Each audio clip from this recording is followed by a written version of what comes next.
Esta computadora es lo... Bueno, buenas tardes. Vamos a continuar con el ciclo de presentaciones de participantes en el seminario Crisis del Habitar, el habitar originario en relación con la tierra, de la Dirección General del Personal Académico. Es un PAPI de la Dirección General del Personal Académico de la UNAM. Yo soy la responsable del proyecto, Rebeca Maldonado. El día de hoy va la doctora María Reina Carretero Rangel a presentarnos a Michel Serres, un filósofo francés muy importante para pensar estas cuestiones de la convivencia, del habitar, etcétera. Y Reina es la más indicada para hacerlo, puesto que ella se ha dedicado durante años al tema de la convivencia y la transhumancia. De hecho, ella escribió este libro que se llama, ay, no sé si se pueda ver, Atlas Místico de la Hospitalidad Transhumancia y el Dolce Convivio con Posibles del Transhumante Nu Urbis, ¿sí? De estos dos libros, bueno, yo quisiera que hablara de ellos, pero le he pedido muchísimo a Reina que hable del filósofo que más trabaja y que encamine esas reflexiones al problema del habitar, ¿no? Entonces, Reina, muchísimas gracias por haber aceptado, muchas gracias por participar en el proyecto, ¿sí?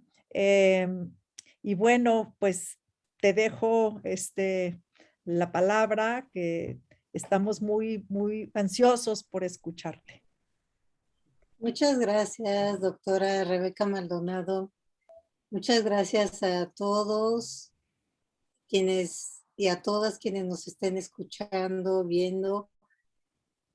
Y bueno, el día de hoy vamos a ver una obra en específico de Michel Serres, El nacimiento de la física en Lucrecio, y para acceder a ella es necesario dar unas pequeñas directrices. Es que les quiero mostrar el libro. Es este libro, ¿no? El nacimiento de la física en Lucrecio, en el texto de Lucrecio. Entonces, bueno, primero yo les quiero presumir algo, que tuve la fortuna de entrevistarme brevemente con el filósofo maravilloso Michel Serres en el 2018.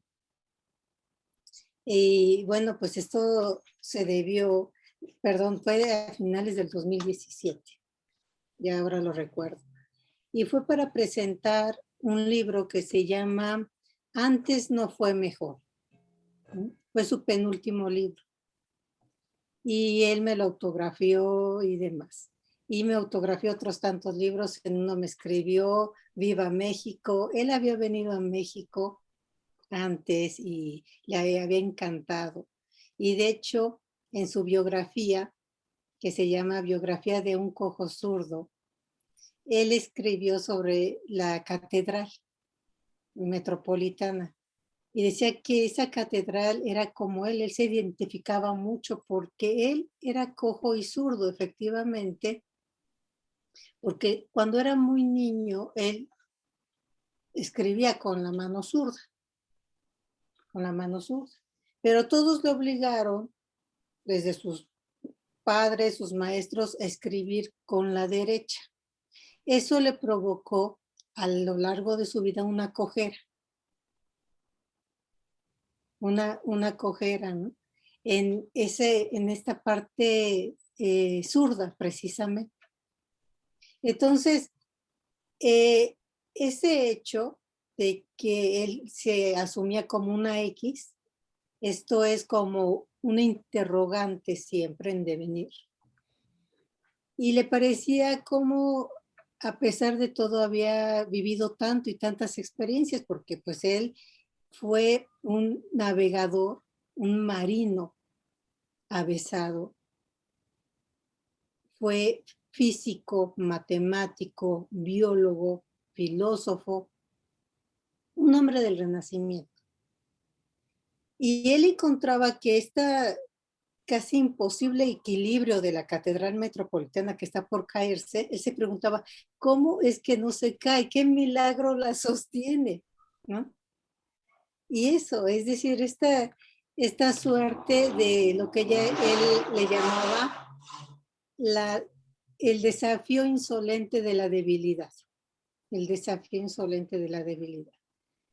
Y esto porque él obviamente que se inspiraba mucho también en Spinoza cuando hablaba de que no sabemos lo que el cuerpo puede, ¿no? Un cuerpo muy débil tiene una potencia en sí misma que hasta que no se pone, ¿no?, en cuestión, en experiencia, es que lo conocemos. Y entonces él va a tener varias influencias, obviamente. Sin embargo, en el nacimiento de la física, en el texto de Lucrecio, es bien importante reconocer paso a paso de dónde es que viene todo este texto. No sé si ustedes han tenido oportunidad de leerlo, pero tiene su desafío. Su desafío que nosotros aquí trataremos de suavizar y hacer más amable. Entonces voy a comenzar con quien nos hace llegar. Fíjense, una de las influencias que son más importantes en Lucrecio. Lucrecio hace su libro de Rerum Natura en honor a Epicuro. De la naturaleza de las cosas, así está traducido. En algunas ediciones, en otras ediciones está solamente de la naturaleza.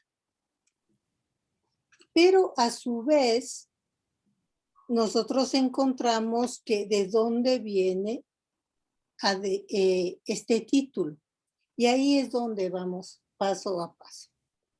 Bueno, digamos como uno de los elementos que encontramos en el origen de todo esto es el relato de la vida de Epicuro que nos hace llegar Diógenes Laercio, que es diferente del Diógenes de Sinope, el que tenía el tonel en la calle, el cínico le llamaban también. Entonces, este Diógenes Laercio escribió un libro que es muy importante, que seguramente ustedes lo conocen, que se llama Vidas de los filósofos más ilustres.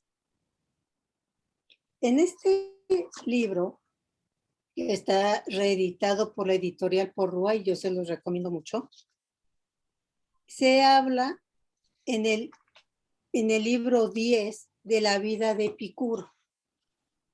Y por él es que nos llegan, digamos, también sus cartas y también la forma de vida de Epicuro que dio lugar a toda su propuesta de orden teórico, de orden filosófico, de forma de vida.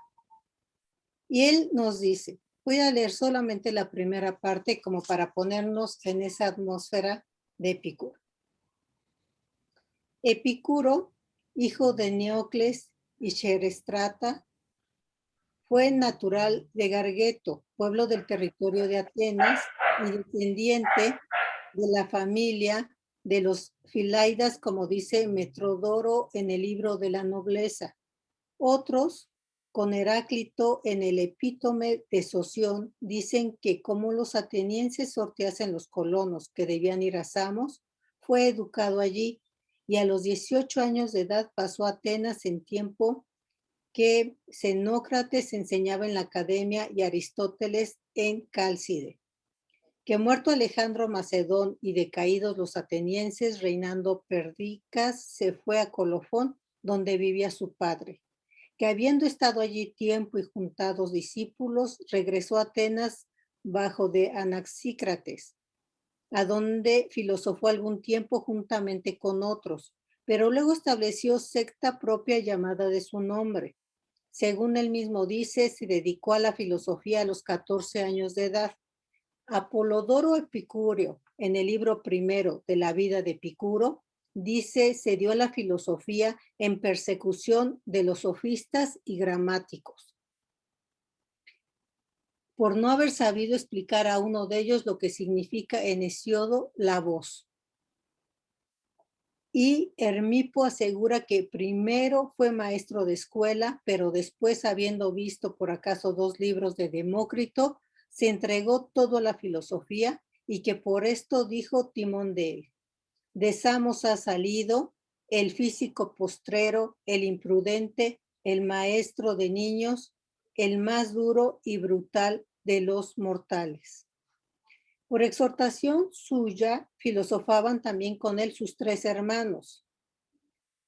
Siendo enemigo suyo Diótimo Estoico, lo vulneró amarguísimamente, publicando con nombre de Epicuro 50 cartas impúdicas y escandalosas. De ahí la fama de hedonista de Epicuro.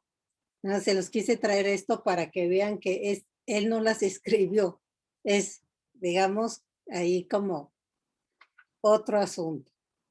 Como también las referidas a Crisipo, ordenándolas como si fuesen del mismo Epicuro. A un Posidonio estoico Nicolao, soción en la 12ª de las intituladas Demostraciones Diocleas, la cual versa sobre la carta 24, y Dionisio Alicarnaseo son sus perseguidores.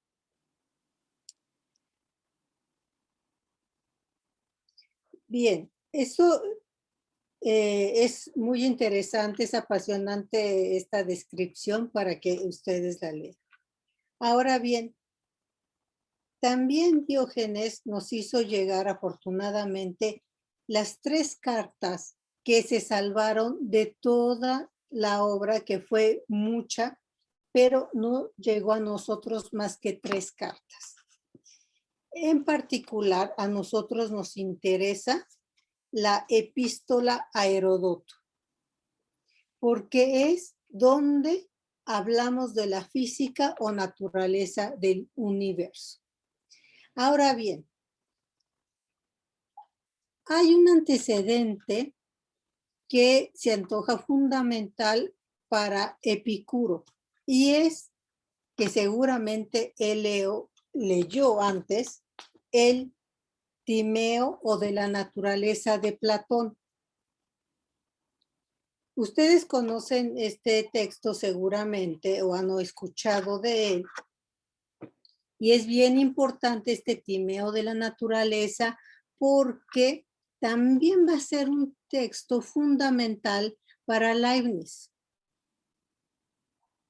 Aquí es donde se habla de la perfección del mundo o el mejor de los mundos posibles. Y entonces veremos cómo para Michel Serres Leibniz también es tan importante. Bien, entonces se llama Timeo o de la naturaleza. Voy a leer solamente algunos párrafos que nos dan cuenta como de esta porque él pensaba que la naturaleza, comenzando por el cuerpo, es perfecta.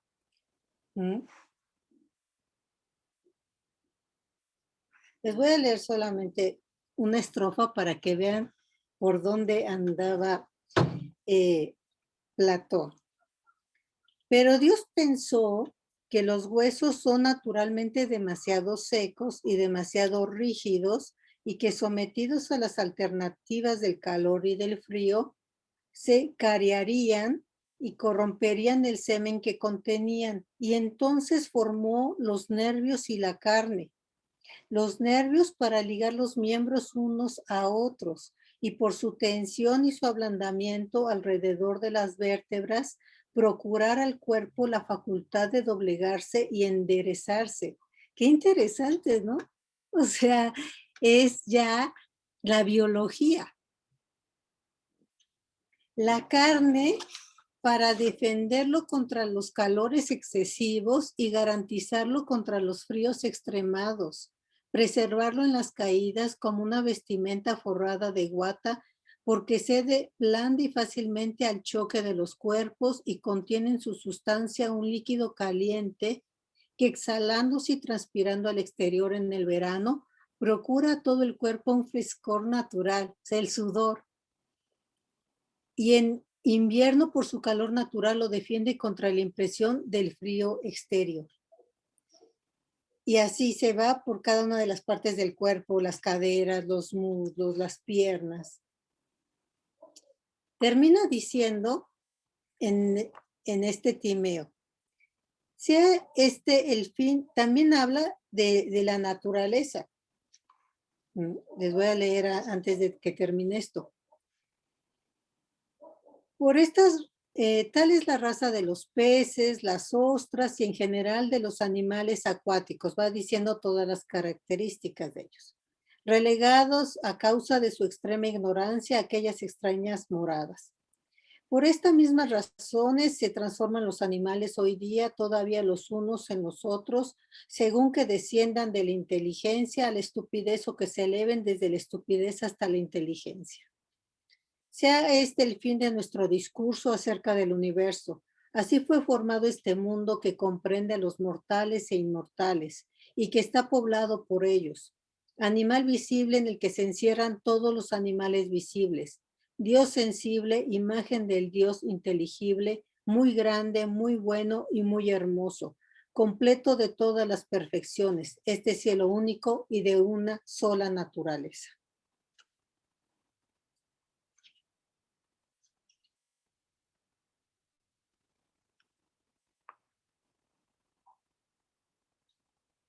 Entonces, este texto es, digamos, el precedente que yo encuentro para la física.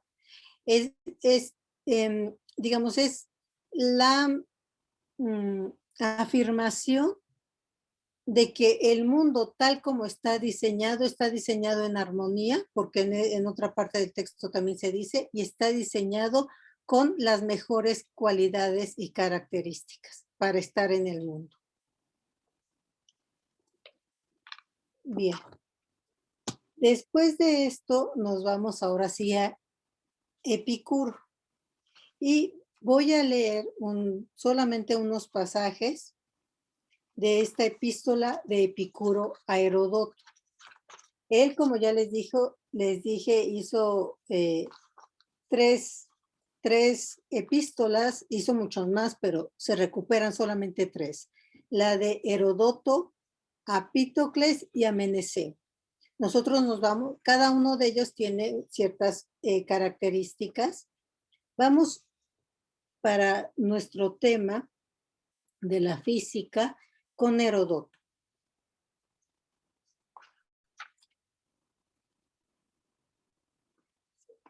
Él comienza diciendo, por un lado, lo primero es que nada nace de lo que no existe, puesto que si así fuera, cualquier cosa habría nacido de cualquier cosa, sin necesitar para nada semilla alguna.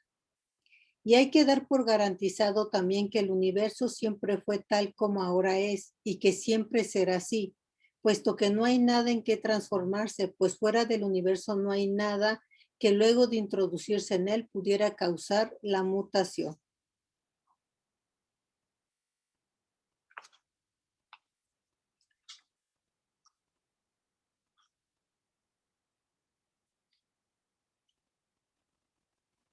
Pasando a otro punto, hay que dar por garantizado también de los que existe el universo.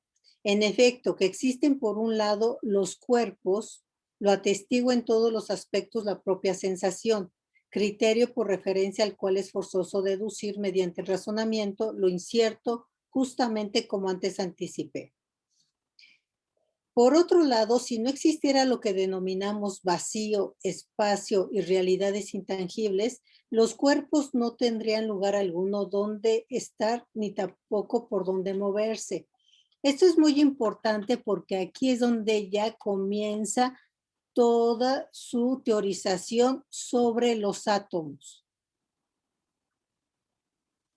Pero fuera de estas realidades no hay nada y no hay medio de que sean imaginadas otras ni por vía de comprensión ni por un procedimiento equivalente a los datos susceptibles de comprensión, a condición de que sean tomadas como seres completos y no interpretadas como se interpretan las propiedades o accidentes de esas realidades realmente existentes. Y hay que dar por garantizado también que unos cuerpos son compuestos y otros aquellos a partir de los que se forman los compuestos. Estos últimos cuerpos son los átomos. ¿Sí? Lo repito lo anterior. Hay que dar por garantizado también que unos cuerpos son compuestos y otros aquellos a partir de los que se forman los compuestos. Estos últimos cuerpos son los átomos. Esto es lo que le precede a los compuestos, son los átomos. ¿Sí? ¿Hasta ahí vamos todos? Sí, porque esto va increciendo, increciendo, increciendo. Entonces es bien importante que si hay algo que no quede, nos regresamos. Estos últimos cuerpos son los átomos que deben ser indivisibles e inmutables, si es que no han de estar condenadas todas las cosas a consumirse reducidas a lo que no existe, sino si llenas de resistencia han de subsistir en medio de las disoluciones de los cuerpos compuestos en un estado de plenitud de su naturaleza, si son cuerpos que no disponen de medios o maneras de ser disueltos. La consecuencia obligada de esto último es que los principios indivisibles o átomos son realidades del grupo de los cuerpos. Es decir, estos son los principios indivisibles. No hay antes nada. Pasando a otro punto, hay que dar por garantizado también que el universo es infinito, puesto que lo finito tiene extremo, y a su vez el extremo se percibe que está contrapuesto a algún otro extremo. La consecuencia de ello es que el universo, al no tener extremo, no tiene fin, y al no tener fin será infinito y no finito. Esto tiene mucha importancia para ver dónde es que se mueven estos cuerpos. Pues si el vacío fuera infinito y en cambio los cuerpos limitados no permanecerían quietos en ningún sitio, los cuerpos sino que andarían errantes por el vacío infinito al no disponer de los medios que les sirvan de soporte y acogida en los rebotes. Ahí él empieza a decir que los cuerpos rebotan, que los átomos rebotan. Y si el vacío fuera limitado, entonces los cuerpos infinitos no tendrían lugar alguno donde instalarse. Y además de esto, los átomos, cuerpos indivisibles y completos de los que se forman y en los que se disuelven los cuerpos compuestos, no son susceptibles, por lo que toca sus formas, de ser abarcados por las diferencias de estas, puesto que no es posible que se formen tan numerosas diferencias reales a base de las mismas formas si éstas se dejan abarcar. Y aquí ya vamos con los átomos. Y los átomos se mueven continuamente. Y más en el interior,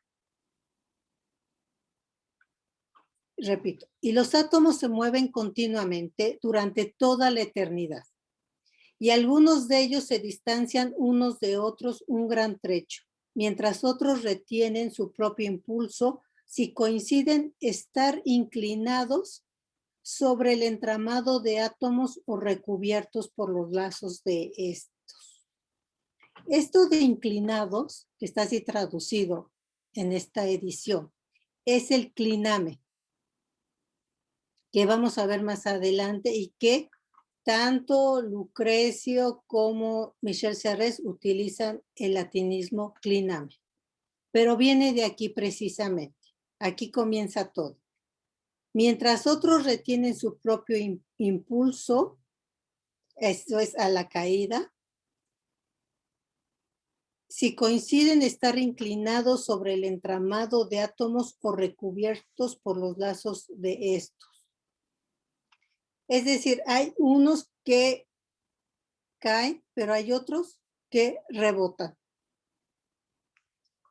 Pues por un lado, la naturaleza del vacío, que es la que delimita cada átomo en su individualidad, faculta este proceso, al no estar capacitada para producir un medio de descanso, y por otro, la dureza que asiste por principio a los átomos hace que salgan despedidos impetuosamente a una distancia proporcional al choque con otros átomos. Esto es, más que caída, hay un choque, lo que le llama rebote, hasta un lugar donde el entramado de átomos permita la reanudación del proceso tras un nuevo entrechoque. Y no hay principio de esta serie de procesos, siendo sus causantes los átomos y el vacío. Justamente tan importante razón como la enunciada proporciona, si se recuerdan continuamente todos sus elementos, el fundamento suficiente para la comprensión de la naturaleza de los seres.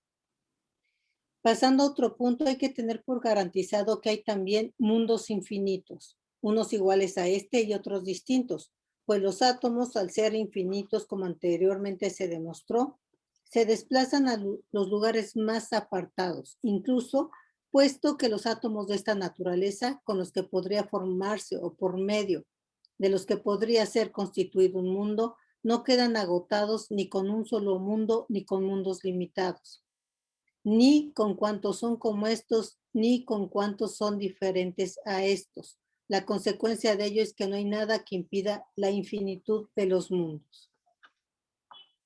Bien, y sigue, para los que quieran leerlo completamente.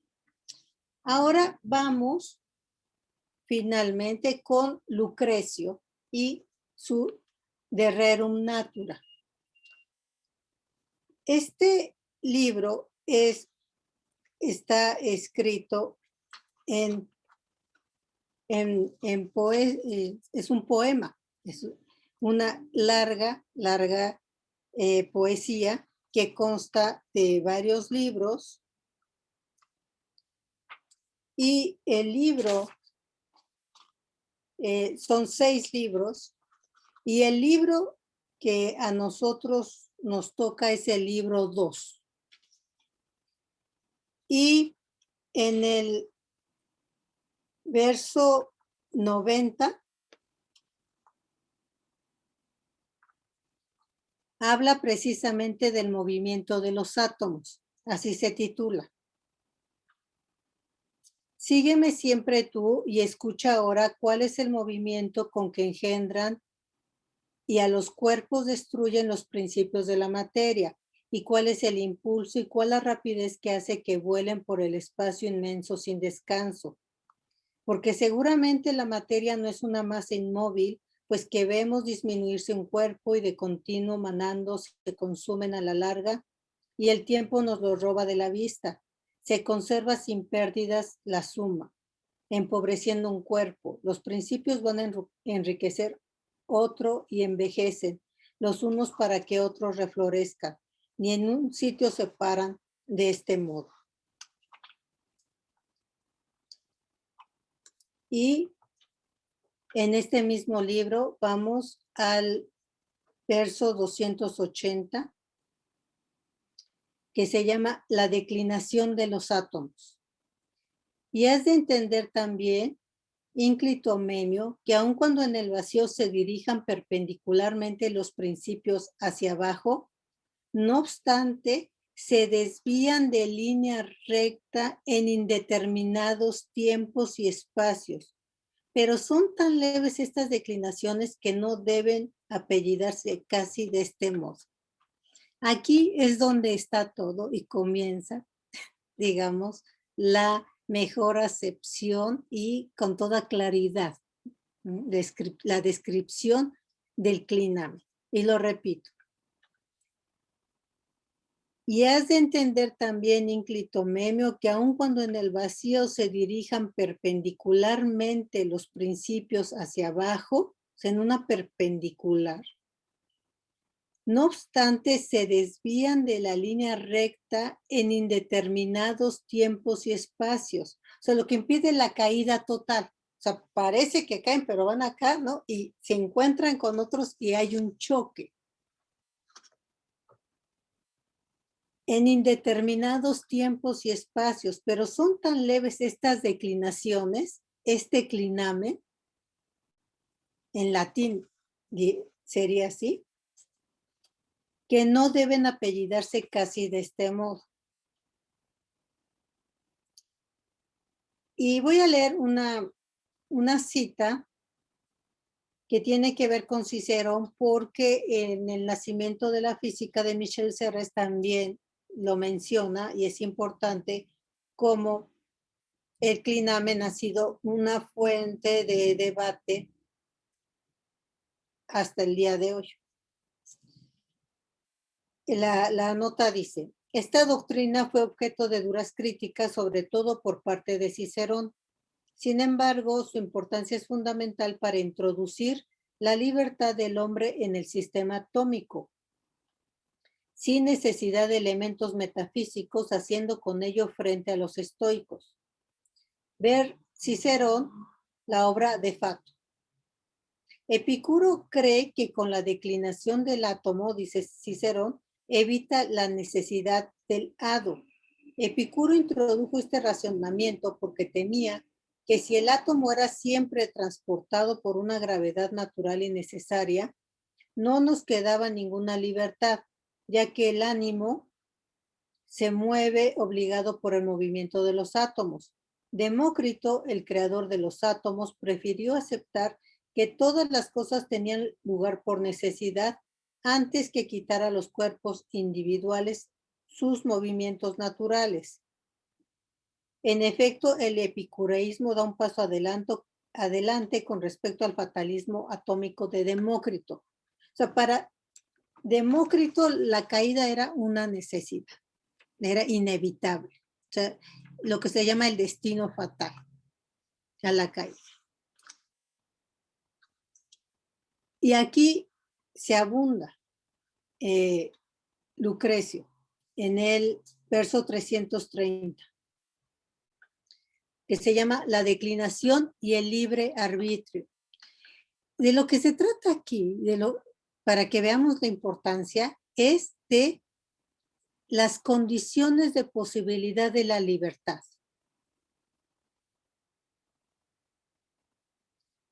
En fin, si siempre todo movimiento se encadena y en orden necesario, hace siempre que nazcan unos de otros. Si la declinación de los principios, un movimiento nuevo no produce, que rompa la cadena de los hados, de las causas motrices trastornando la sucesión eterna, ¿de dónde viene el que los animales todos gocen de aquesta libertad? ¿De dónde digo? Esta voluntad nace que arrancada a los hados nos mueve presurosa, do el deleite conduce a cada uno. Además de que, y aquí muy importante, además de que nuestros movimientos ni a tiempos ni a lugares se sujetan determinadamente. Su principio es nuestra voluntad. De allí se extienden por los miembros. ¿No ves que en el momento que se abre la barrera, los caballos ansiosos de volar en la carrera no lo pueden hacer tan prontamente como su ardiente espíritu codicia? Las moléculas todas esparcidas por los miembros es fuerza que se junten y se agiten por todo nuestro cuerpo, si han de seguir el alma los deseos. Ya ves que el movimiento o su principio tiene en el corazón y que procede de la voluntad misma, de aquí gira por todo el cuerpo y miembros ciertamente.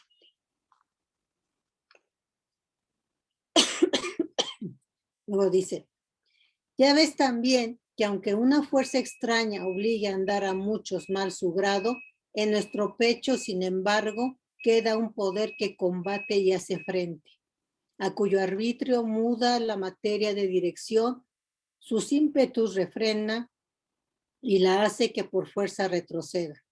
Esta verdad te obliga a que confieses en los principios diferente causa de pesadez y choque. De esta nace la libertad.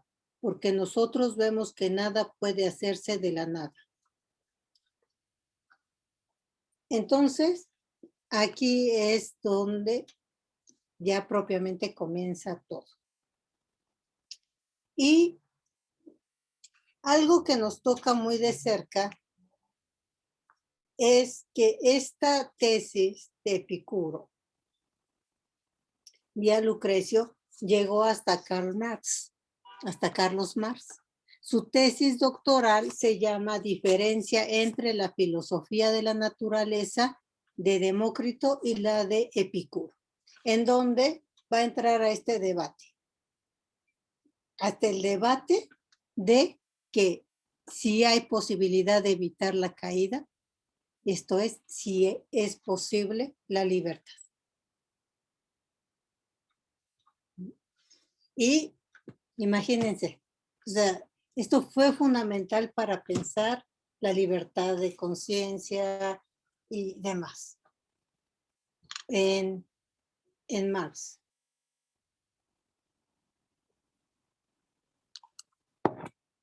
Les voy a leer un poco de lo que nos dice Marx.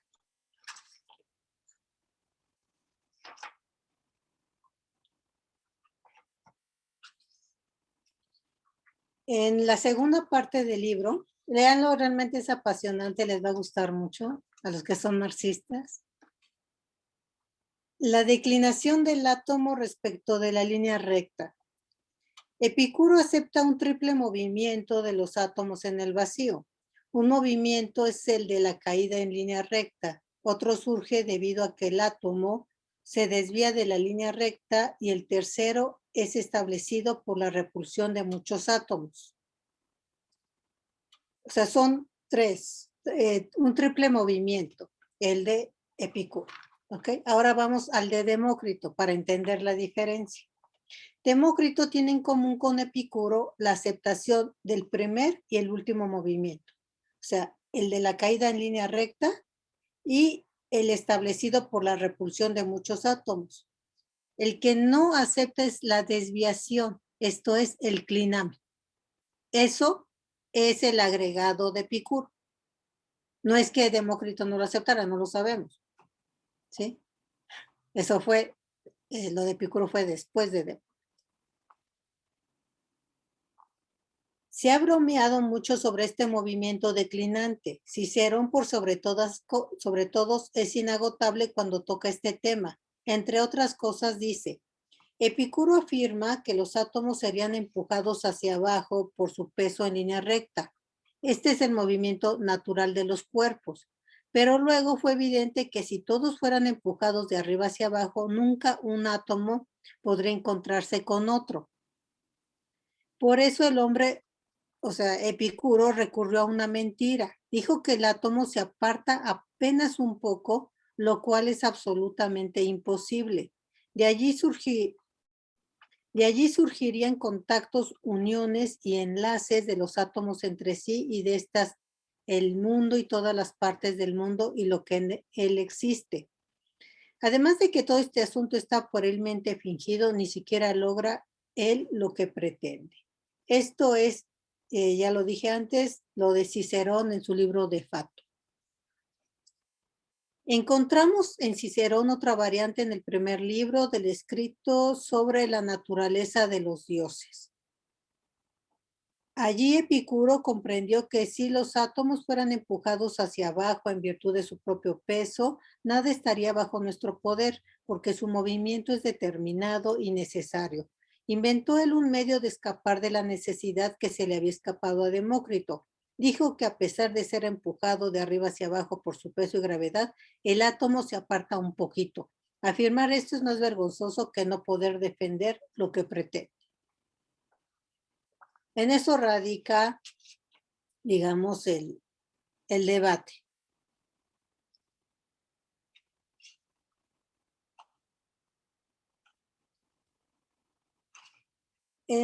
Amiga, si quieres, ya comenzamos lo de Cerrés, porque... Ok. Sí. Esta parte ya quedó comprendida, ¿no? Por dónde va el debate. Bueno, entonces ahora ya vamos a llegar al nacimiento de la física, ¿no?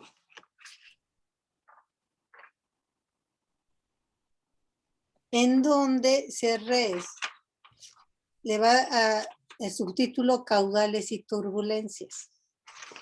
¿Por qué le puso este subtítulo? Ustedes se preguntarán. Bueno, porque lo que los críticos y no de Epicuro no habían pensado es que el agua, los átomos del agua, pueden hacer este rebote. Es decir, no estamos hablando solamente, ¿no?, de una materia fija, sino cómo el agua puede provocar estos caudales y turbulencias. De ahí que entonces él comience diciéndonos esto, ¿no? En el libro que les envié en la página 22 hay el subtítulo, dice turbulencias. Este torbellino, dinos, no es más que la forma primitiva de construcción de las cosas, de la naturaleza en general, en Epicuro y en Demócrito. El mundo no es en principio ese movimiento abierto compuesto de rotación y traslación. Este último resulta del flujo y la caída, de la cascada laminar.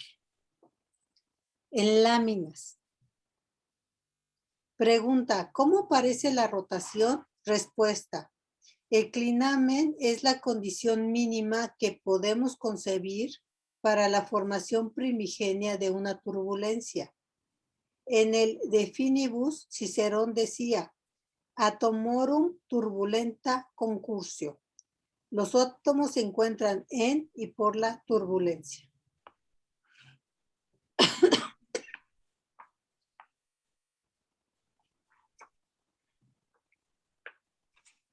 Él comienza con este capítulo que se llama Matemáticas y habla de la historia del ángulo.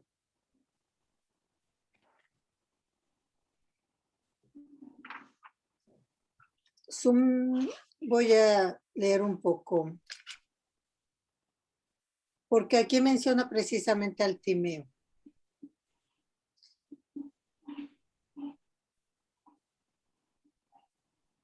Habrá que esperar algún tiempo, está hablando del Timeo, habrá que esperar algún tiempo para que la medida de los ángulos se convierta en coadyuvante para la métrica de otros elementos, sean o no catetos, para la formación de la trigonometría. El ángulo es una forma, una esquina, como una cualidad que se resiste a los esfuerzos de cuantificación. Y esto efectivamente es bien importante para entender cómo esta caída no era recta, sino para entender, ¿no?, cómo tenía esta caída angular que hace posible el rebote. Con todo, el primer ángulo posible, ya sea que se construya o que se perciba, o bien el ángulo más pequeño que puede formarse, de modo que nada puede alojarse entre las dos líneas de su abertura, es el que se da entre una curva y su tangente. Puede denominarse nec plus quam minimum en términos geométricos, o paulum tantum quod momen mutatum dicere posis en términos mecánicos. Entre dos rectas o dos segmentos, este ángulo mínimo carece de sentido, e incluso cuando los cálculos se refieren a figuras o sólidos rectilíneos, suele ser suficiente una matemática ordinaria. En ambos casos se trata de divisibles e indivisibles. En ambos casos la última sección escapa a nuestro alcance. Esto no es todo, se sabe gracias a una cita de Plutarco, que Demócrito había obtenido algunos resultados sobre el volumen del cono.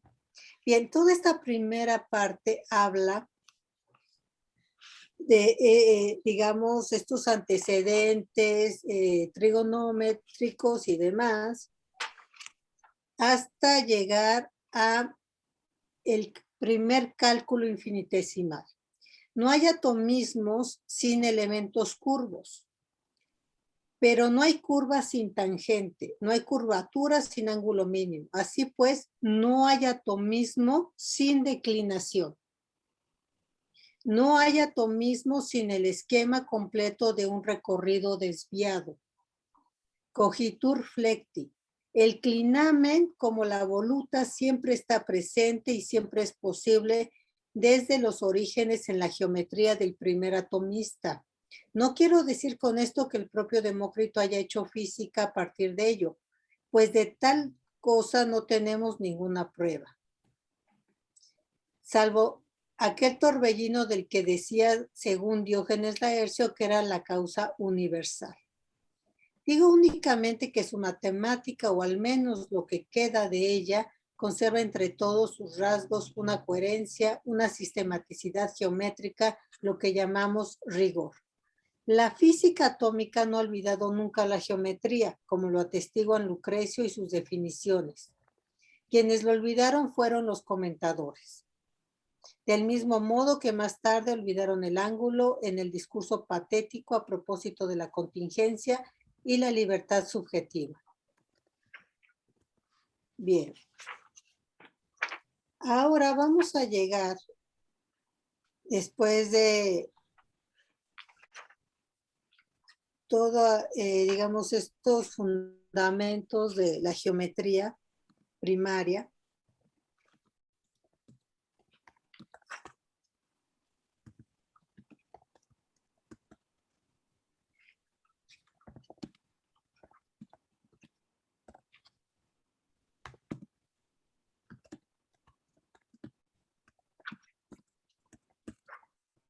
en todo esto nos va a hablar del clinamen, desde esta, digamos, física atómica.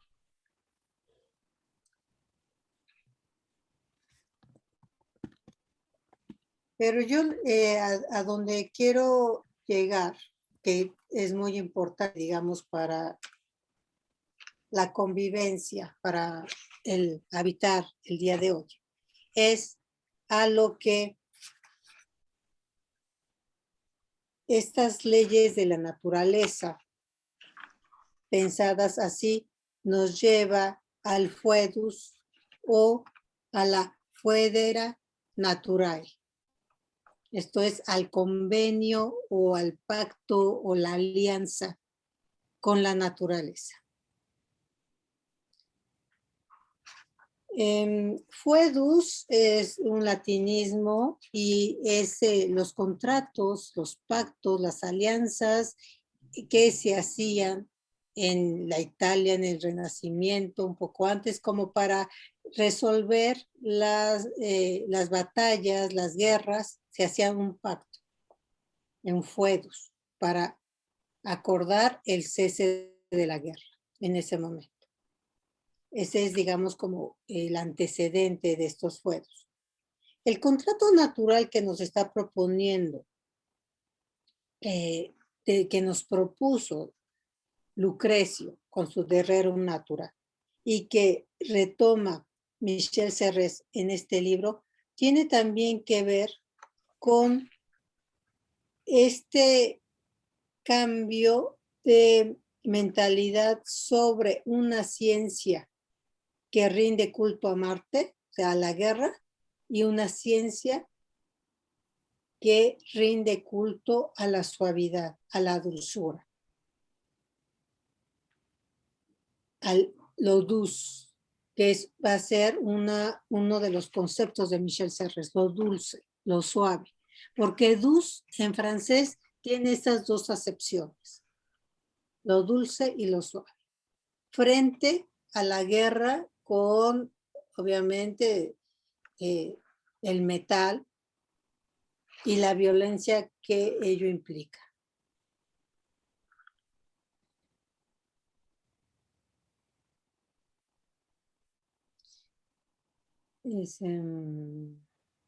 La física de Afrodita, como bien sabemos, Afrodita para los romanos, Venus para los griegos, La física de Afrodita es una ciencia de las caricias.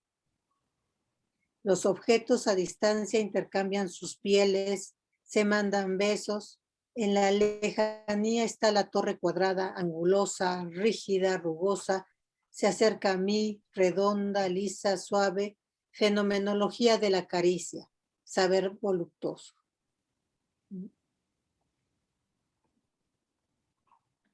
Y en este apartado se llama Condiciones culturales, violencia y contrato, ciencia y religión. El texto de Lucrecio es un tratado de física. El comentario, la crítica y la traducción rechazan en general que sea este el caso, eludiendo la naturaleza de las cosas mismas y remitiendo el saber presentado a una prehistoria ignorante que diserta sobre la moral y la religión, sobre la política y la libertad. Es un modo de escindir a Lucrecio de su mundo. El escoliasta tiene horror al mundo. El himno a Venus es un canto a la voluptuosidad, a la potencia originaria, victoriosa sobre Marte sin haber combatido, al placer de vivir, al saber sin culpabilidad. El saber sobre el mundo no es culpable, sino apacible y creador, generador y no destructivo. Las palabras mismas nos conducen a la moral y a los sentimientos. La ataraxia, o sea, la ausencia de perturbación, y la mirada, el gesto teatral. Visión serena, contemplación sosegada de todas las cosas, liberarse al fin de los dioses, como si Venus no fuese una diosa, como si el tratado no tuviese la forma de una plegaria. Ateo creyente, la decisión es sencilla, solo hay trascendencia. Dejemos que estas figuras celebren indefinidamente sus festejos en las montañas. Volveremos más tarde a estas alturas que las trombas marinas dejan intactas. No hay más que trascendencia y es preciso mantenerla en toda su extrañeza. Pero procede de la inmanencia, o sea, del de aquí y ahora. Venus sive natura, Mauors sive natura. Se trata de física, no de emociones, de la naturaleza y no de las fantasías crueles. Es sin duda el lugar de las razones, pero antes incluso de desarrollar los versos es preciso escoger entre dos leyes, la ley de Eros y la ley de la muerte, la primavera o la peste, las aves o los cadáveres, la herida del amor, los miembros descoyuntados, Venus, Huerna, Lucres, Volnere Amoris. He aquí los versos que deseo. Hay que escoger pues entre dos físicas y el himno originario es el axioma de elección. Venus, o sea, la naturaleza, Marte, o sea, la naturaleza. Retornemos a la declinación, al texto que se traduce finalmente en sus diferenciales. El ángulo mínimo a lo largo del caudal laminar emite la turbulencia y mediante ella dispersa aquí y allá en tiempos y lugares inciertos, aparece un mundo entre otros, aparecen las cosas y los hombres. Fuera de la declinación no quedan más que las leyes del destino, es decir, las cadenas del orden. Lo nuevo nace de lo viejo, lo nuevo no es más que lo marchito que se repite. El ángulo interrumpe la cadena estoica, rompe los fuedera fati, de los pactos del destino fatal. La secuencia infinita de las razones y las causas perturba literalmente las leyes de la naturaleza y ello explica la aparición de los seres vivos, de todo cuanto respira. Los caballos se lanzan a la carrera.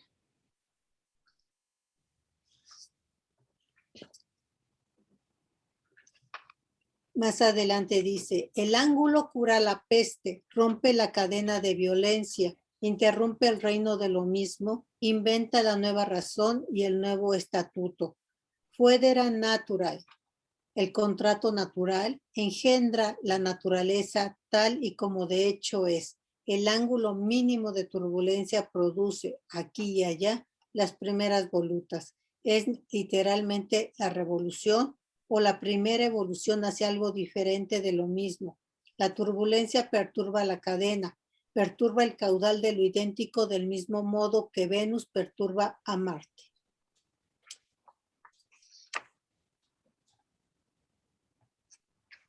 Ya solo termino.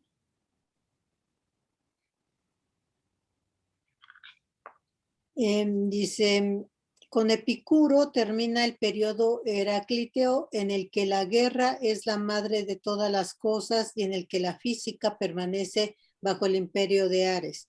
Por eso Lucrecio critica a Heráclito con severidad y Empédocles con prudencia. Este otro siciliano había adivinado el principio del contrato al introducir la amistad o el amor. La gozosa Afrodita se había erguido ya frente al odio o la discordia. Epicuro y Lucrecio han depuesto las armas, han expulsado a Marte fuera de la física. ¿Podemos comprender todo esto más allá de la mitología y de sus anticuadas ingenuidades? Sí, sobradamente. Bueno, aquí me quedo yo para pasar a sus comentarios.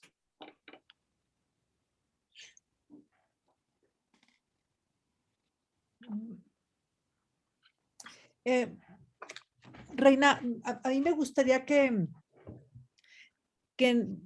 o sea, como tú dices, esta presentación de Epicuro es como la puerta de entrada, ¿no? Al pensamiento de Serres, ¿no? Entonces, no sé si pudieras decirnos como hacia dónde él va, ¿no? Para poder como pensar algunas claves o algunas preguntas, ¿no? Que él pueda permitirnos pensar para el problema del habitar.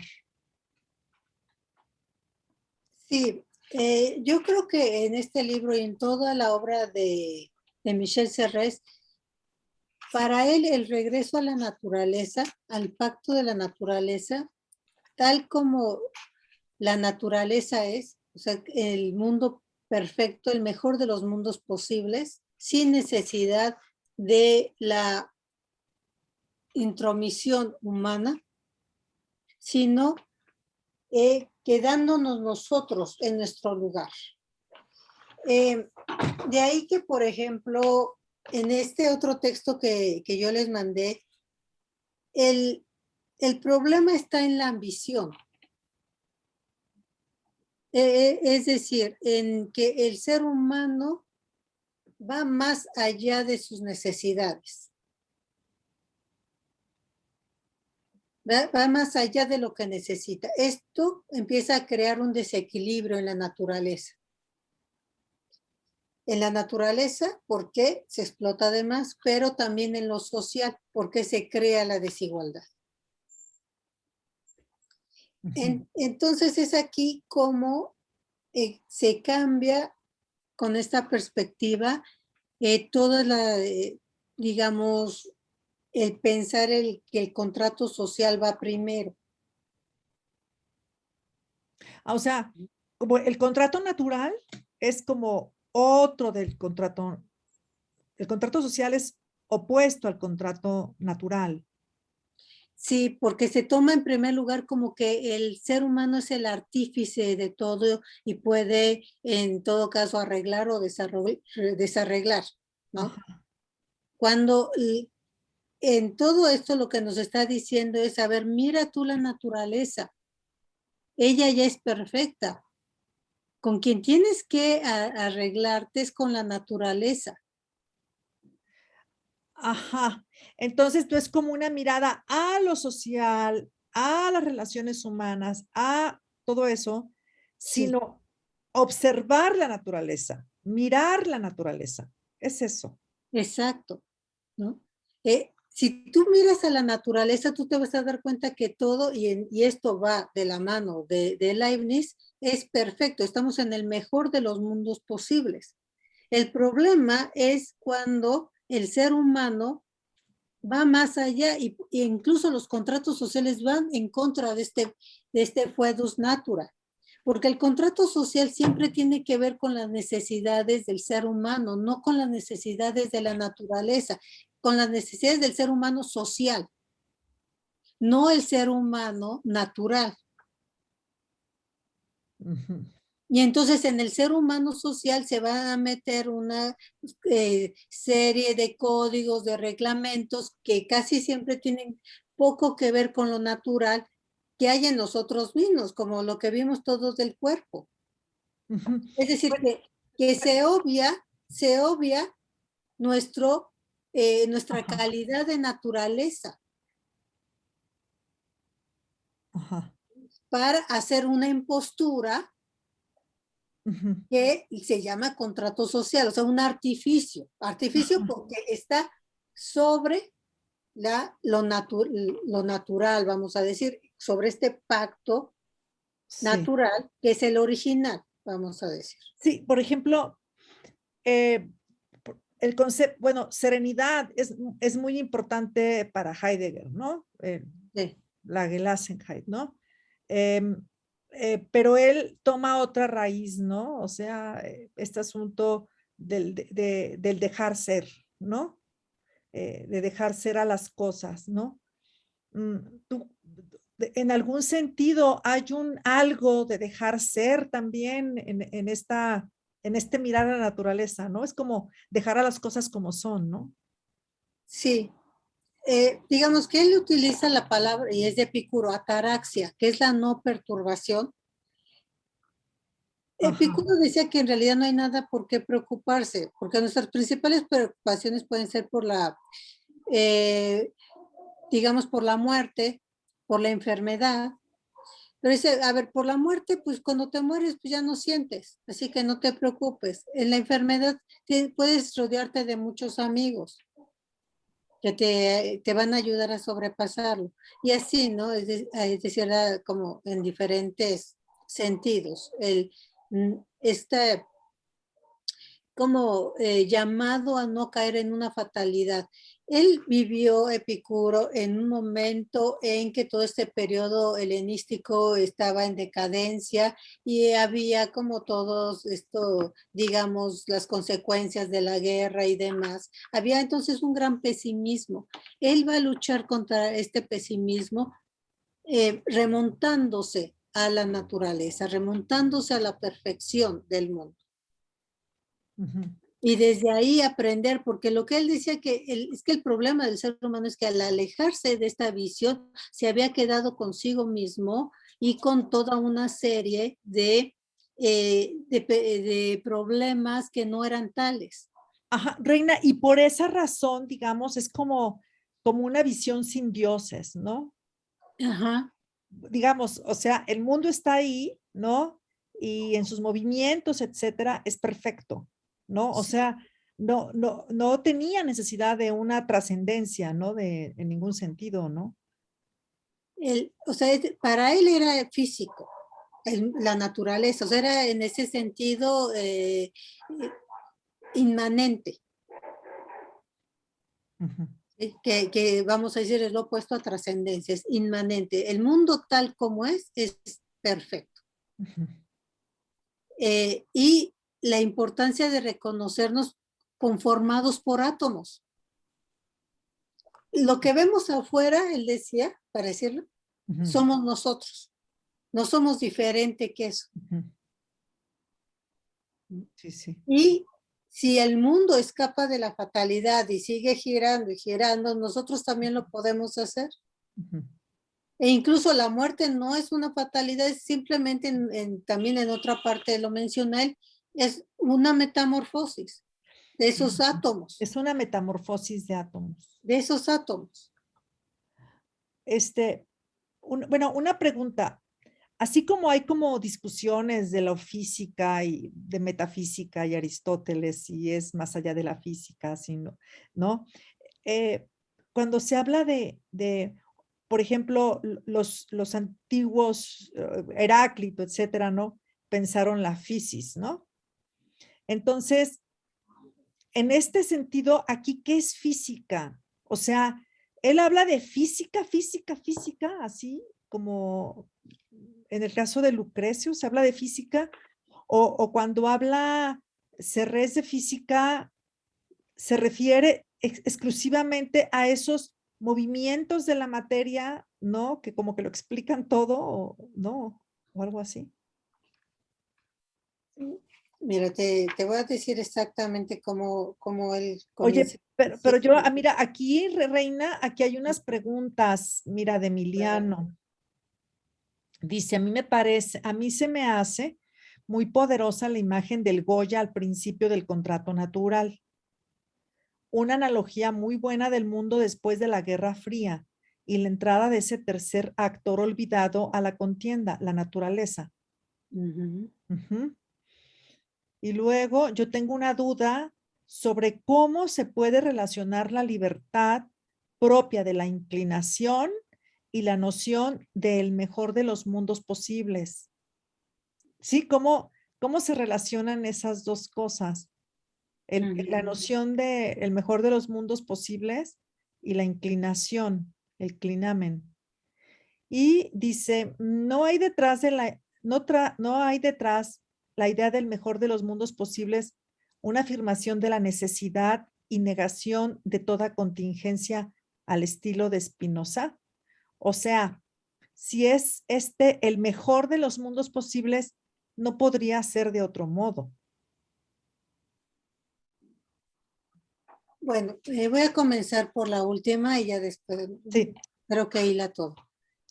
El mejor de los mundos posibles es aquel que es composible, es decir, cuyos elementos pueden estar concatenados de tal manera que se hace posible la vida, que se hace posible la secuencia de series, se llamaba así Leibniz. Esto es de sentido. Él decía que tal vez hay otros mundos y en ese otro mundo puede haber elefantes rosas o de cualquier otro color, pero no han reunido las cualidades necesarias para estar en este mundo. Esto es, la armonía del mundo tiene que ver con que todos los elementos son composibles, hacen un conjunto tal que permiten, posibilitan la vida. Por eso es composibles. Y todo esto es en series, o sea, todo el mundo todo lo que hay son seriales y no hay ningún espacio vacío, porque el espacio vacío significaría como ausencia de sentido o interrupción de esta continuidad. Bueno, una pregunta, Reina, es que son esas como nosotros hemos trabajado otras cosas, hay cosas que no sabemos si realmente, por ejemplo, la tesis del mejor de los mundos posibles y por el otro lado lo del Flinamen y la posibilidad de la libertad, ¿no? Entonces, son dos tesis que están unidas en Serres, o sea, él las está uniendo, Él las está uniendo. pero en realidad, una es de Epicuro y la otra es de Leibniz, ¿no? Es así, ¿no? Exacto, pero lo que intuye Serres en Lucrecio es que, y que viene de Epicuro, que Epicuro leyó precisamente a Timeo cuando habla de la perfección del mundo, por eso comencé con esa lectura. ¿Sí? Platón en el Timeo habla de la perfección del mundo, cuando describe el cuerpo, cómo está conformado perfectamente, así. Eh, Ahí vamos, ya vemos los principios de la biología de una manera completamente alucinante. Y después ya Epicuro seguramente que leyó esto. Y luego, ¿cómo pasa Lucrecio? Entonces, cada uno va, ¿no? Evidentemente, como haciendo esto, Leibniz ya los va a recuperar para pensar el mejor de los mundos posibles. Y Leibniz ya va a recuperar todo también de las turbulencias y de los caudales, como bien sabemos que él también era, ¿no? Los principios de la hidráulica y demás, él los asienta. Todo esto lo va a recuperar Serres finalmente.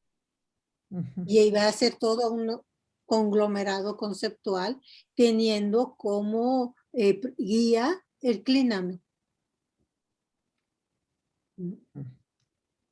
Por eso es que cuando él dice Leibniz, no hay un espacio vacío, el lago está lleno a su vez de otros tantos peces y, y de otros tantos lagos y además, o sea, busquen a su alrededor y no va a encontrar a ningún espacio vacío, está lleno de átomos,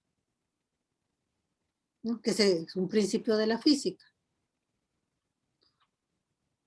¿Qué es eso? Que el mundo está pleno de sentido. El sentido sería así, y esta recreación continua de sentido en el orden filosófico nos permite pensar que la libertad se abre paso en todo esto, es decir, nutre ese sentido que ya está. No, ahí se fundamenta que no existe, no hay la posibilidad del no sentido. Porque en los composibles, la armonía,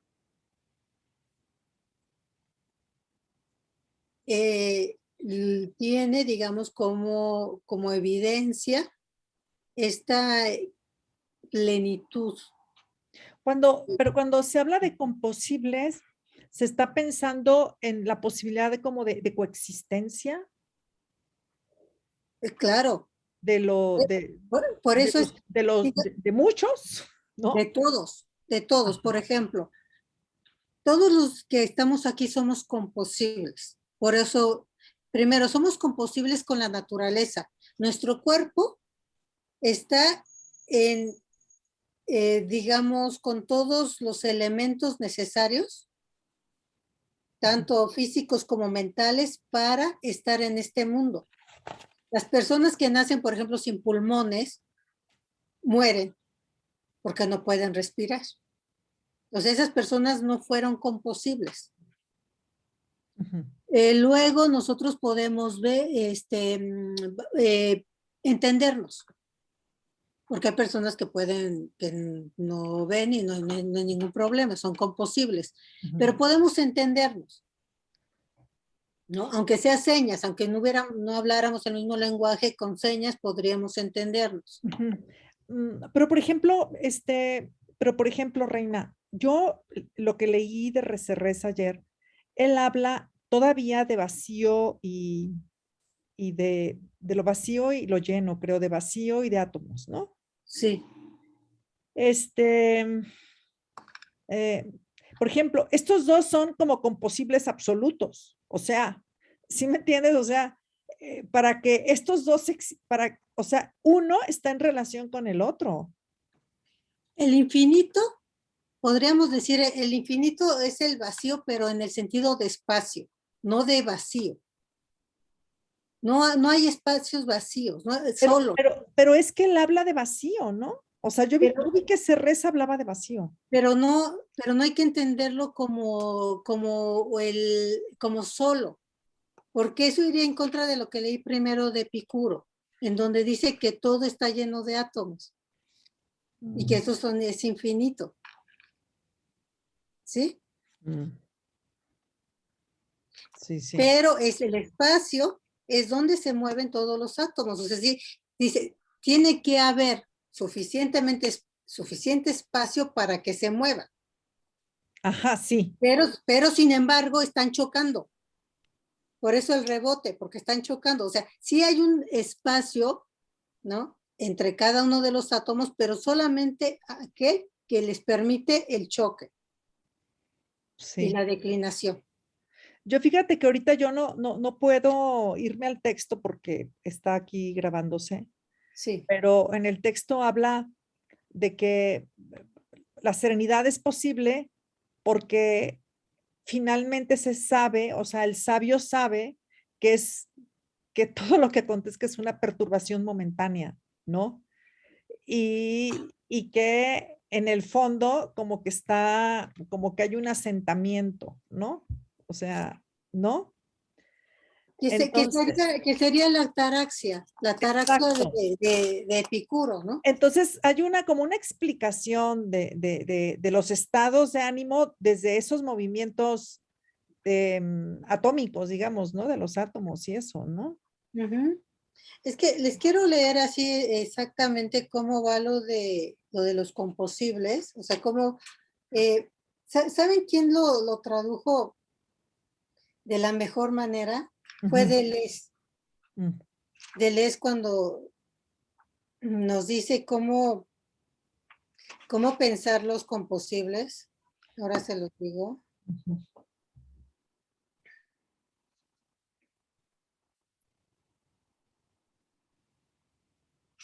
A ver, mientras otra pregunta en lo que lo encuentro exactamente. Bueno, Uriel, tú quisieras preguntar algo porque tú, como el otro te estábamos diciendo que, ay, que sería bueno que leyeras a Lucrecio, que te estaba recomendando Mauricio y todo eso.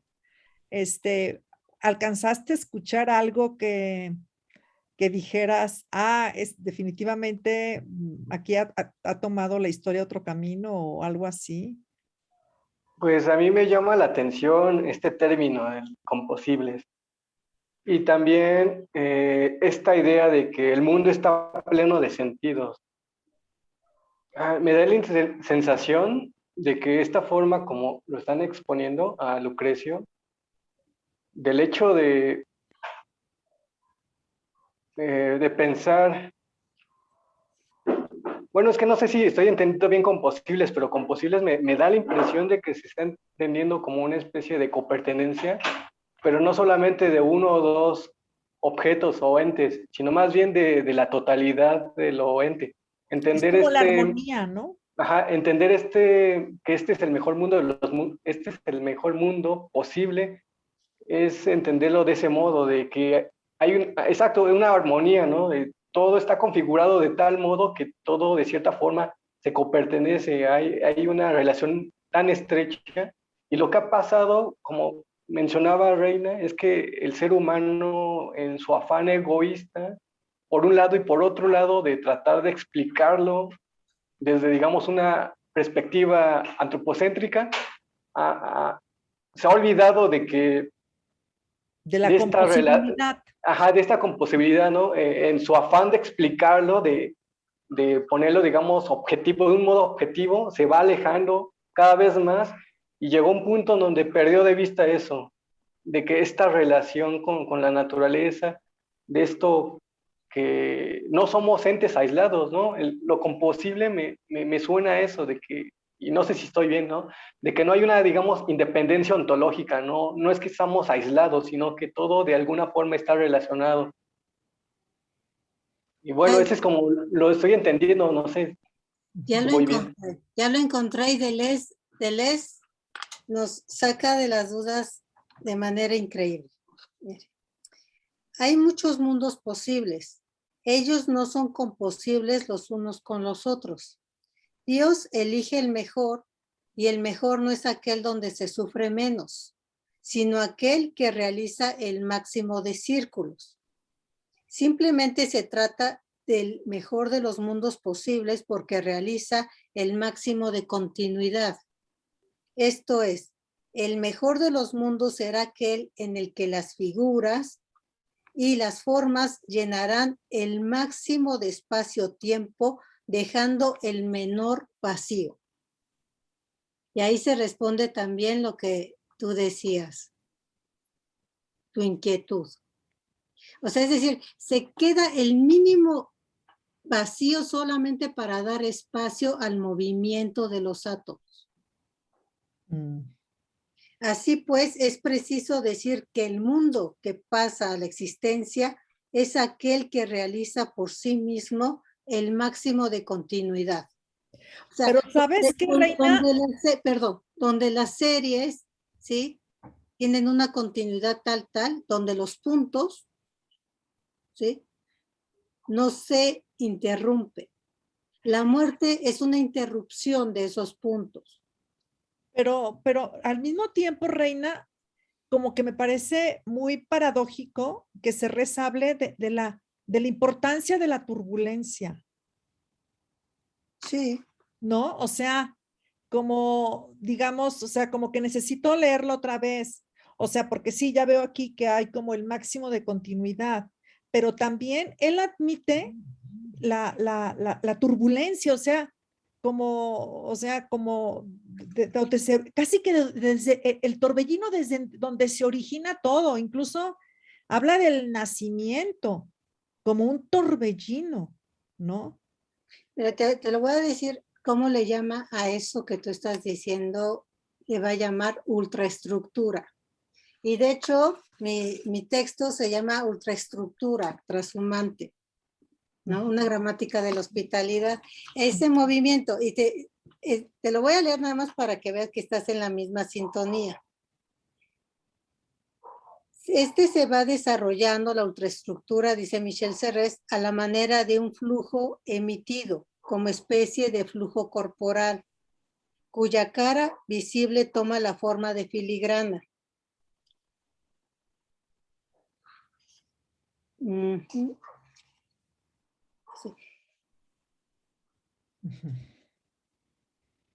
Sí. A- Reina, Sí. Juan Felipe quiere hacer una pregunta. Ajá, adelante. Hola, no, pues más que una pregunta, quería justo como sumarme a la discusión esta de los mundos, del mejor de los mundos posibles y la turbulencia, porque pues en efecto es como uno de esos lugares paradójicos muy extraños en los que nos pone el pensamiento de Leibniz, de Sea y pues muchos otros, ¿no? Por ejemplo, ahorita que estaba trabajando más con Whitehead y dándolo en clases, pues también está muy cerca de eso. Pero justo como que, digamos, la manera, por ejemplo, como yo encuentro de aproximarme a esta cuestión del mejor de los mundos posibles y con esto que señalaba Reina en lo de Deleuze, ¿no? De tratar como de poner la mayor cantidad de círculos posibles, tiene que ver precisamente como más bien con una suerte de exigencia especulativa, ¿no? De no dejar fuera nada, pero ese no dejar fuera nada justo funciona es más a la manera de una demanda, de una obligación y no como si fuera ya una ley que está determinando cómo tienen que ser las cosas. Entonces, en ese sentido, la demanda del mejor de los mundos posibles es estar incluso en la búsqueda constante de eso y sobre todo en medio de la turbulencia que implica tratar de no soltar y de no dejar esos otros círculos que se hagan a un lado y de trata de eliminarlos, ¿no? O perderlos de vista, como que para simplificar el asunto de, bueno, para que esté todo bien, entonces quitemos todos estos demás círculos que no nos interesan y entonces nada más con estos tres, que es donde todo está muy fácil, ya lo dejamos así, ¿no? Y eso es muy interesante, sobre todo verlo con Leibniz, teniendo en cuenta, por ejemplo, su faceta diplomática, que es algo que luego como que al aproximarse a la filosofía de Leibniz no se tiene mucho en cuenta y es pues en su labor de diplomático, ¿no? Que, lo cual le granjeó muchísimos problemas a él también, además, pues es una de las figuras más odiadas en su momento, precisamente por este rollo de estar yendo de aquí para allá y hablando con todo el mundo y comunicando cosas y otras, pero digamos tiene mucho que ver con esto de la diplomacia y la paz, ¿no? Que no se trata justamente como de un principio de pacificación absoluta, sino de cómo se construye la paz en medio de todos estos conflictos, en medio de todas las turbulencias que implica justamente tener la mayor cantidad de composibles juntos en un mismo momento, ¿no? Entonces es toda una, o sea, es un camino que se abre por completo, ¿no? Y yo creo que ahí es donde está precisamente esa parte de la libertad, de cómo nos aproximamos a esa cuestión de mantener juntos, mantenernos juntos, juntas, etcétera, a pesar de todos los conflictos y las turbulencias y perturbaciones, ¿no? Y no simplemente creer que hay ya una ley determinada. No, por eso me parecía tan bonito cuando Reina hablaba al principio, nos leía lo de Epicuro, ¿no? Y este énfasis en la indeterminación, este énfasis en la cuestión de cómo se va desviando el ángulo, pero de una manera pues muy tenue, casi como que ni siquiera se puede realmente ver y que eso, por ejemplo, se traduce ya luego en la manera como pues Leibniz arma todo lo de los infinitesimales y qué significa esto del infinitesimal, ¿no? Ya no como mera herramienta de cálculo matemático, sino lo que significa metafísicamente para él, ¿no? Que es como el sentido, yo creo, como más choncho y más bonito de eso, ¿no? Más allá de simplemente calcular límites y decir, esto es el área bajo la curva y tal, sino pues qué implica, ¿no? Esta cuestión de decir,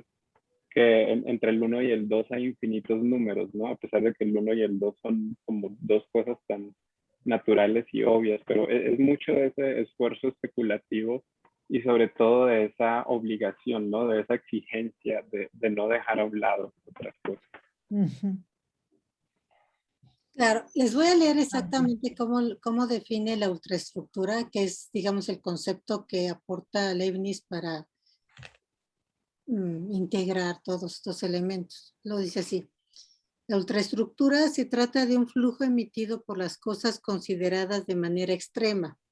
Suimo de corpore, flujo corporal, fórmula empleada 8 veces en 40 versos en De Rerum Natura de Lucrecio.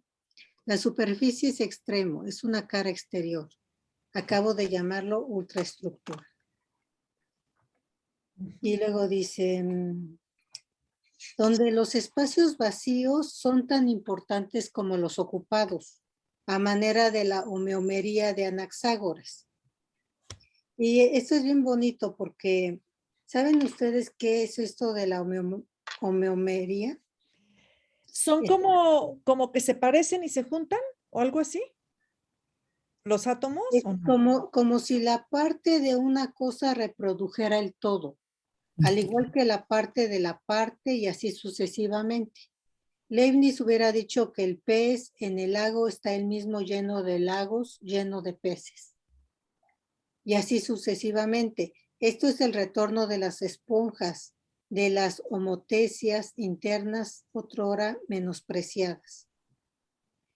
Y esto de las esponjas ha sido tan importante para la física que Carl Menger desarrolló un conjunto fractal en su exploración de la dimensión topológica al que le ha llamado esponja de Menger o cubo de Menger.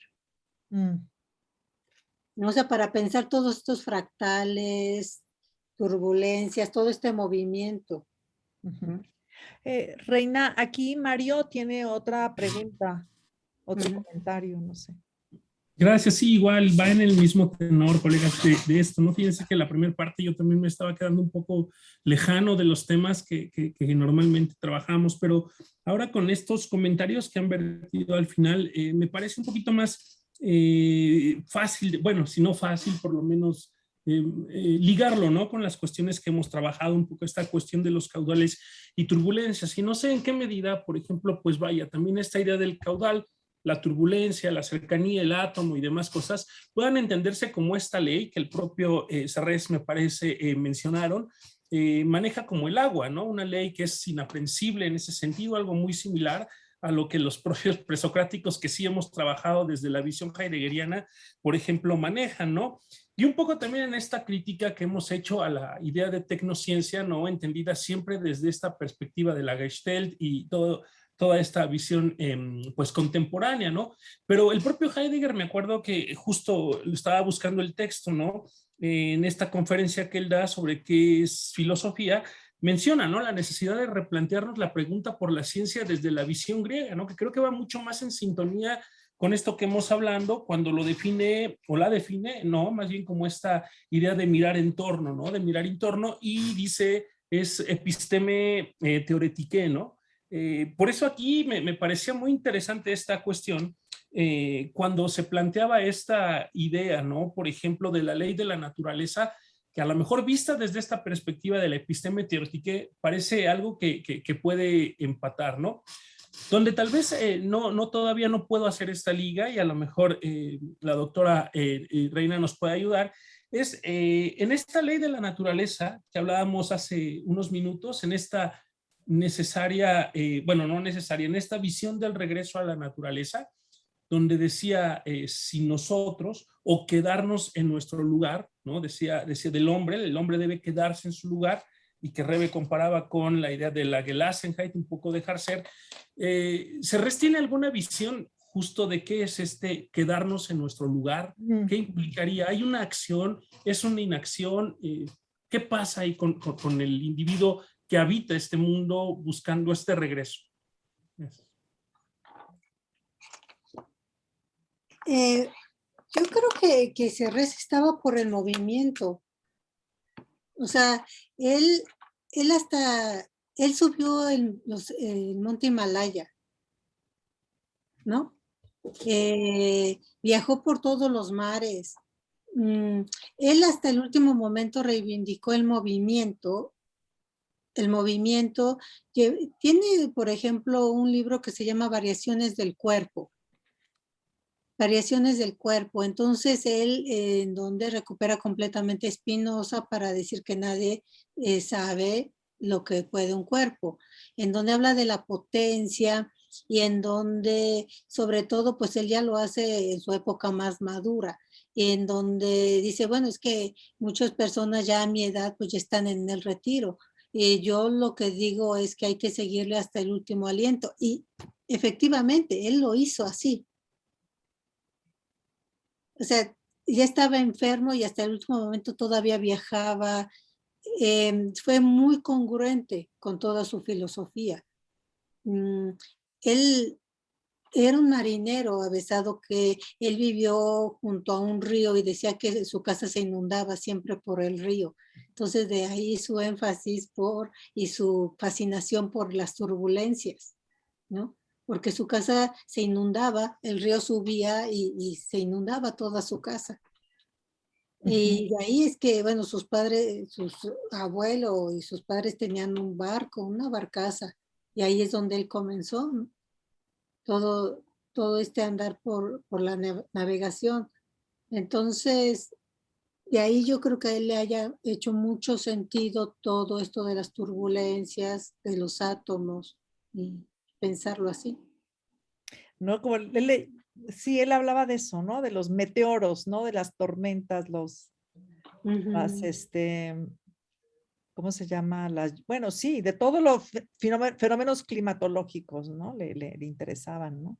Sí, porque él lo vivió y lo padeció. O sea, su casa, tierra por viaje, estaba completamente inundada, ¿no? No tenían, de hecho, casi nada porque ya sabían que en la época de lluvias su casa se iba a inundar con toda seguridad. Ajá, Reina, pero un poco como para volver a la pregunta de Mario, o sea, tú trabajas transhumancia, ¿no? Sí. Entonces, y Mario te preguntó, como lo local, ¿no? O sea, cómo él, él habla de lo local, ¿no? O sea, en sus últimas páginas, él habla de lo local. Ujú. Entonces, no sé cómo se relacione eso o cómo es importante para tu trabajo sobre los migrantes, etcétera, ¿no? Él, Cerrés. bueno, yo hasta sus últimos libros, él, por ejemplo, siempre, mire, tengo en la última parte, ¿no? De, del libro, donde habla precisamente esto de lo local a lo global. Ajá. ¿No? ¿Cómo se llama el último libro, Reina? Su último libro se llama... No, estás hablando de este libro que leímos. Sí, sí, la última parte del nacimiento, sí. Es que quiero ir a donde ustedes están hablando. Ok. Y dice en la página 218, la ética del jardín. Como no es de extrañar, se quiere esencialmente una ética de la localidad. Esto del jardín es porque así le llamó Epicuro para diferenciarse de Platón y la academia, como para hablar de un lugar que te trae felicidad, en donde es un placer, ¿no? Un placer, la tranquilidad, la ausencia de perturbación. El jardín es un lugar pequeño donde se trata de lo mínimo y de lo próximo, de los límites y las proximidades, donde todo lo necesario está al alcance de la mano, donde todo lo natural florece y nace. Todas las reglas, consejos y preceptos pueden deducirse teóricamente a partir de la burbuja y prácticamente a partir del jardín, que es su prosopopeya. No franquear nunca los límites externos del lugar, evitar toda prolongación. El placer reside en la intensidad, no en la duración o prolongación del tiempo. Permaneced aquí al abrigo de los ataques, escudaos, pasad desapercibidos. ¿Para qué embarcarse, recorrer los mares y prolongar el espacio mediante viajes? Allí están los remolinos, las turbulencias y las trombas. En realidad él está hablando de las personas, vamos a decir, de los sedentarios, ¿no? Vamos a decir, esta comparación entre sedentarios y gente que está en movimiento. Claro, sí. Evitar la prolongación en el espacio, en el tiempo y por ende el movimiento. El placer no reside en el movimiento como aseguran los cirenaicos, está más cerca del reposo. La estática, sus pequeñas fluctuaciones, el equilibrio y la ligera desviación están en el interior de la burbuja, son acontecimientos de este lugar mínimo. Por lo mismo, en justa reciprocidad. Los amigos, los vecinos, los más cercanos, el prójimo, lo próximo. La prudencia es el arte de los límites. El lugar de la morada es el cuerpo rodeado por este espacio mínimo. Asimilar el átomo y el individuo es un asombroso contrasentido, porque el átomo sin clinamen es pura y simplemente la muerte, el retorno al caos o el caos anterior al nacimiento. El individuo natural que vive y siente está inmerso en cierto lugar, rodeado por cierta superficie. Es el átomo más el clinamen, un vector que describe la burbuja en todos los sentidos del espacio. Es el átomo más los movimientos del alma, el átomo más la libertad, la voluntad y la voluptuosidad. Se aloja en el jardín en cuerpo y alma. No es un ser en el mundo, sino un existente en su esfera autárquica. El placer regula su existencia con la condición de reducir siempre lo ilimitado a lo limitado. El sabio estoico es, al contrario, un ciudadano del mundo. Vive y piensa en prolongaciones. Su física es global y también lo es su matemática. La diferencia entre el jardín y el pórtico es de entrada la diferencia entre lo local y lo global. ¿Sí? Entonces, él está haciendo aquí una comparación entre lo estoico y lo epicúreo, aunque reafirmo lo que dije antes, él prolongó su paso por todo el mundo, ¿sí? Entonces, él estaba más bien en esta esfera de las turbulencias, más que en la esfera del jardín, Ok, en su vida. sí, sí. Y luego dice más tarde, de ahí la diferencia que puede expresarse en una proposición muy simple, pero que tiene una enorme importancia para el pórtico abierto. Siempre está garantizado el tránsito de lo local a lo global. Para el jardín cerrado, la inferencia de lo local a lo global resulta siempre problemática. Plantea en cada caso cuestiones que deben ser resueltas singularmente. Así pues, las morales son simples y claras. El sabio estoico está en familia, está en la sociedad, en la patria, en la política. Es tan responsable del todo como de la parte. Es un sabio integral en el sentido más preciso del término. Al contrario, el epicúreo es autárquico, rodeado de algunos amigos en el jardín, retirado del ruido que llena el foro merced a una secesión serena, disidente, separada, autónoma. Es un sabio diferencial. Sin sistema, sin universo, sin totalidad de concordancia o de conspiración, sin tensión ni fusión, que son actitudes locales incoactivas de lo global, solo el vacío es infinito, las semillas de lo real están distribuidas atómicamente. Todo se concentra en la pregunta, ¿qué sucede con las prolongaciones?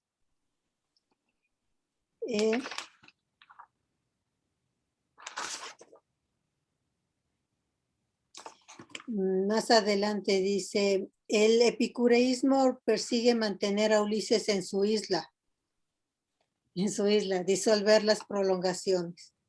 El drama de Agamenón siempre es lo mismo en todas partes, recuerda la posición de Montesquieu frente a la monarquía centralizada. Permaneced en vuestras ciudades en lugar de sacrificar a Ifigenia. La guerra de Troya y la peste de Atenas pueden y deben evitarse. ¿Por qué el largo periplo de la Litada y la Odisea para volver al fin al palacio de Telémaco y Penélope, a un salón sembrado de cadáveres?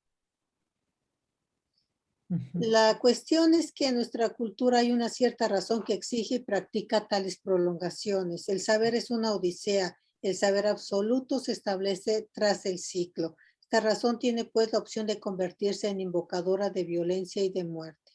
Ujú. Los epicúreos critican la ciencia del mismo modo que nosotros lo haríamos hoy. No toda la ciencia, no la ciencia en cuanto tal, sino esa ciencia o esa razón que toma la senda de la totalización, la fuerza, la dominación y el imperio. Los epicúreos buscan otra ciencia y otra razón cuyas finalidades sean el placer y la felicidad. Ujú. No hay soluciones racionales o científicas que no sean locales. Esta sabiduría del jardín, que es también la del viejo Montaigne, esta sabiduría de la tierra es la nuestra. No ignora la ciencia, hay que haber escrito, meditado más de 30 libros de física para alcanzarla finalmente. No volveremos a confiar en la razón hasta que hayamos concebido una nueva razón. Por otra parte, nada más para terminar, las aguas, las cataratas y los flujos, las corrientes y las turbulencias de la física epicúrea, en este caso lo local, arrastra su viscosidad débil sin afectar demasiado al volumen global. El torbellino se forma y se deshace en la incertidumbre, pero la llanura conserva en general su tranquilidad, espacio sembrado de circunstancias. Inventar la historia líquida y las edades de las aguas. Con eso termina, ¿no? De hecho, lo que les leí ya es la última parte. Aquí Leonel dice, parece ser que el mejor de los mundos posibles es el lugar donde la potencia de los singulares se afirma aún más, pero esa potencia podría ser la potencia de enlazar, realizar, contrato con lo otro de lo humano, componer. Esa es una pregunta que hace, o sea, pero esa potencia podría ser la potencia de enlazar, realizar, contrato con lo otro de lo humano, componer. Tengo en cuenta que Serres en el contrato natural dice, lo único real es el amor y no hay más ley que la suya. Y en el origen de la geometría, el apeiron, él lo entiende como eros, que pasa a través de todo. Poner al amor al centro implicaría que la potencia se vuelve dulzura, pensando en el propio término rescatado por la doctora Carretero. Así es. Ujú.